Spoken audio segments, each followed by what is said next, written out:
break. And what I'm here doing here now is an Indian thing, right? If you can say it, you can play it. All of our paradiddles and all of our rudiments are based on how we can say them, right?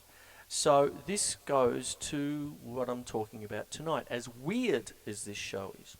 So if I just do paradiddle, paradiddle, of course it's going to come out. Paradiddle, paradiddle, right?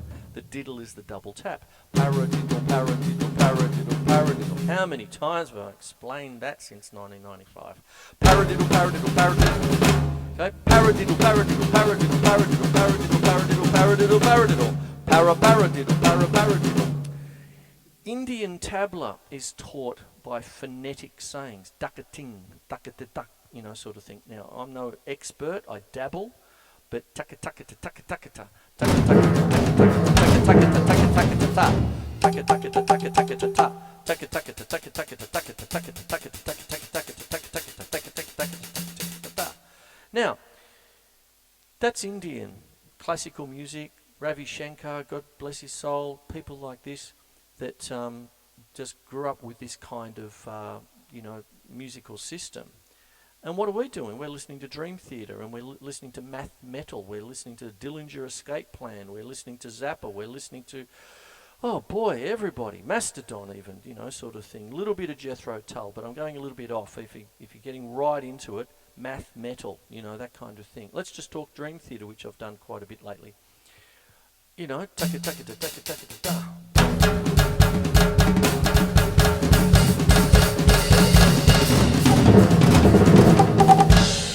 Stuff like that we love and adore in metal, we use that. It's the same musical systems, very similar to Indian raga. I love this kind of stuff, especially when we're talking about, say, blast beats and stuff like that, when we're sort of going... I've got my funny sounds on still, but... whatever. But that's an old polka, right? Roll out the barrel, the barrel upon roll out the barrel, something like that. So circus music. I love the connections between the two. And I love metal. I also love circus music. I love cartoons. There it is. So it's a bit of a different episode tonight, isn't it? So I hope you're getting something out of it. What's going on is I'm talking about pointillism.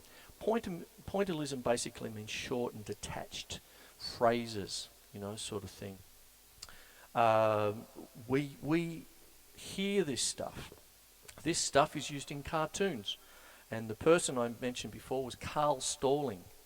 Next time you watch Bugs Bunny, Daffy Duck, Elmer Fudd, Duck Dodgers in the 24th and a half century, all this sort of business, look in the credits, music by Carl Stalling, okay? It's all short, sharp, all this sort of business. Frank Zappa used it in the early 80s when Steve Vai was credited as his stunt guitarist, okay?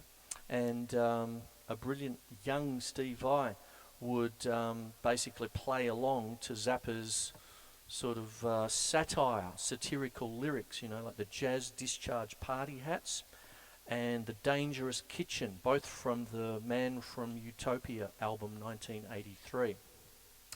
And check those out, okay? Now when we get a bit more serious, you're talking about famous 20th century composers like Anton Webern and to a certain extent Stockhausen and all that, and so many different percussion ensembles that are around the world in a classical format. And of course avant-garde, they sound a bit weird, but when you get into it, terrific. And we listen to it all the time if we're just watching movies, okay? And there is styles and genres of music out there that take real sounds, okay, and actually make pieces of music out of it. So, like rhythms that are made from footsteps, okay? Birds chattering. Olivier Messiaen, a French composer, actually wrote pieces of music to the sounds of birds. He would transcribe the rhythm of birds singing birdsong and put it into pieces of music. And he was very famous. Don't hang it on him and it all sounds weird and all that, but you've already listened to it. Watch a cartoon. If you like the cartoon, you like this kind of thing. It usually has a visual over it. That's the only difference. So I hope you're getting something out of the show. I've been going for a while with this now. One of the other things that I do with this particular show, I did an episode on contrapuntal playing, where I split my person up into 2 bits and all that. This can also happen.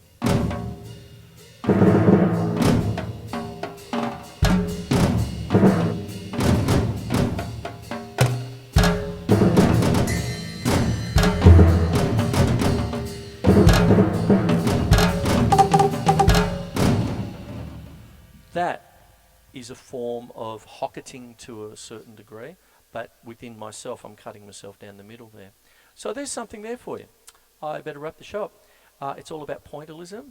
It's all about crazy stuff. It's all about internet sensations, like people putting music and stuff to the crying politician. It's gone viral. Fantastic stuff. And, it's just a great little sidestep of a genre of music out there. Phantomass in the metal genre with Mike Patton. What a brilliant band, okay? For those of you who don't know, Mike Patton is the lead singer of Faith No More, who were just out here. And one of the claims to fame, I suppose, is that they have Dave Lombardo from Slayer on drums. And they have King Buzzo from the Melvins on guitar. So it's almost like a metal supergroup. But they're as weird as. There you go. All right, my name's Chris Quinlan, and this is The Drum Show. Hope you've enjoyed it. And it's all about strange kinds of music. And I'll see you next week. Okay, take care. Bye-bye.